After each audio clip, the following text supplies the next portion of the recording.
प्यारे दोस्तों अस्सलाम वालेकुम। आज हम आपके लिए इंतहाई अहम मौजू लेके आए हैं, वो है जदीद फ्यूजिंग मशीन के इस्तेमाल करने का तरीका। How to use a modern fabric fusing press machine. इस मशीन का तरीका आपको बहुत कम देखने को मिलेगा। जितनी तफसील से हम आपको यहाँ पे इसके इस्तेमाल का तरीका बताएंगे, शायद ही आपने कहीं और देखा हो। ये फ्यूजिंग मशीन जो है कपड़े के ऊपर बुकरम को फ्यूज़ करने के लिए इस्तेमाल की जाती है। इस मशीन के ऊपर ये सामने देखें, ये हर एक पुर्जे के बारे में हम आपको जो है वो तफसील से बताएंगे। इस मशीन के इस्तेमाल का तरीका इंतहाई आसान है, लेकिन अगर आप इसमें थोड़ी सी गलती कर दें तो न सिर्फ आपका कपड़ा ख़राब हो सकता है, साथ बुकरम भी ख़राब हो सकती है और मशीन भी ख़राब हो सकती है। इसलिए यहाँ पे जो हम आपको हिदायत देने जा रहे हैं उनको गौर से देखें और उसके मुताबिक इस्तेमाल करें। ये इसका मेन स्विच है, ऑन ऑफ स्विच। ये नीचे की तरफ करने से ऑफ हो जाता है और ऊपर करने से ऑन होता है। ये ऑन ऑफ स्विच है जो आपको यहाँ पे दिखाया जा रहा है इस मशीन का। Attention to use and maintain the fusing press machine. यहाँ पे आपको हिदायत दी गई हैं कि आपने किन चीज़ों का ख्याल रखना है। और फिर इसके साथ आपको दूसरा स्टिकर नज़र आएगा जिसमें जो है वो मशीन का ऑपरेशन के बारे में इंस्ट्रक्शन दी गई हैं कि आपने उसको किस तरह से इस्तेमाल करना है। इसके अलावा आपको यहाँ पे ये बटन नज़र आ रहे हैं, स्टॉप और स्टार्ट।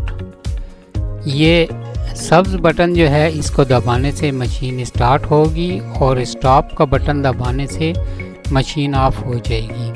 ये रेड बटन जो है दबाने से, मिसाल के तौर पे आप मशीन पे काम कर रहे हैं और कहीं पे अचानक कोई मसला आ गया है तो आपने फ़ौरन स्टॉप का बटन दबा देना है। ये आसानी के लिए यहाँ पे लगाया गया है।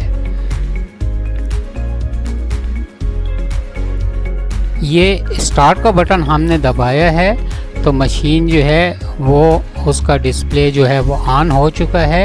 ये 34 आपको जो नज़र आ रहा है ये टेम्परेचर है, और ये जो आपको यहाँ दिखाया जा रहा है ये टेम्परेचर सेट कर रहे हैं कि आपने मशीन को कितना गर्म करना है। ये मिसाल के तौर पे हमने इसको 130 पे सेट कर लिया है, और जब ये आपको यहाँ पे ये जो सुर्ख 34 नज़र आ रहा है, अब जिस वक्त आप ऑन करेंगे इसको तो ये टेम्परेचर ऊपर होता जाएगा। इसका हीटर गर्म होने की वजह से टेम्परेचर बढ़ता जाएगा। और ये साथ जो दूसरा बटन है ये मशीन की बेल्ट के स्पीड को कम या ज़्यादा करने के लिए इस्तेमाल किया जाता है। ये 0 पे जो है वो बेल्ट की स्पीड बिल्कुल रुक जाएगी, 20 पे ज़्यादा हो जाएगी, 10 पे उससे ज़्यादा, 7 पे उससे ज़्यादा, और 6 पे उससे ज़्यादा, और 5 पे जो है उससे ज़्यादा हो जाएगी।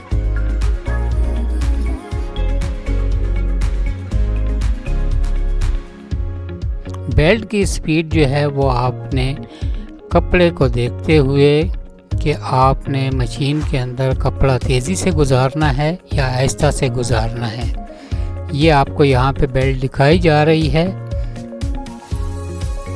रूलर जो आपको यहाँ पे नज़र आ रहे हैं ये बेल्ट को चलाने में मदद देते हैं। दोस्तों, अगर आपको हमारी ये वीडियोस पसंद आई हों तो आप इनको लाइक करें, सब्सक्राइब करें और शेयर करें ताकि दूसरों को भी इससे फ़ायदा उठाने का मौका मिल सके। यह भी हम आपको यहाँ पे सिर्फ कपड़ा जो है वो मशीन से निकाल कर दिखा रहे हैं कि ये बेल्ट कैसे कपड़े को बाहर की तरफ निकालती है। जब मशीन गर्म हो जाए तो आपने यहाँ पे ये देखें, ये साइड पे एक नॉब लगी हुई है, इसको घुमाने से जो है बेल्ट का प्रेशर जो है वो कम या ज़्यादा होता है। ये जहाँ पे प्रेशर लिखा हुआ है आप इसके नीचे देखें नंबर आ रहे हैं, वो नॉब घुमाने से जो है वो नंबर 1 आया है।